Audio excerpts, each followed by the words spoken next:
नमस्कार प्रेक्षकांनो, लक्ष्मीच्या पावलांनी या मालिकेच्या आजच्या भागामध्ये आपल्याला असं पाहायला मिळालं, अद्वैत आणि सरोज हे दोघंही एकमेकांसोबत बोलत नसतात. अद्वैत सरोजवरती रागावलेला असतो. आता कला अद्वैतला आवाज देते आणि थांबायला सांगते. अद्वैतला आणि सरोज या दोघांमध्ये पुन्हा एकदा समीप घडवून आणते. कला म्हणते की माझी जवळची माणसं एकमेकांपासून दूर गेलेली मला आवडणार नाही आणि तुमच्या दोघांमध्ये जे काही मिसअंडरस्टँडिंग होत्या त्या प्लीज तुम्ही इथे दूर करा आणि मला पुन्हा एकदा तुम्ही एकत्र आलेलं हवं आहे आणि जे काही झालं गेलं ते सर्व विसरून आपण नव्याने सुरुवात करूया असं म्हणत आता कलाने या दोघांमध्ये असणारे मिसअंडरस्टँडिंग दूर केलेले असतात आणि अद्वैत हा सरोजला पुन्हा आई म्हणून आवाज देतो आणि घट्ट मिठी मारतो.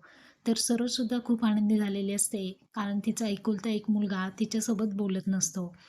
या कुटुंबामध्ये पुन्हा एकदा सगळे एकत्र आलेले पाहून रजनीला सुद्धा खूप आनंद वाटत असतो.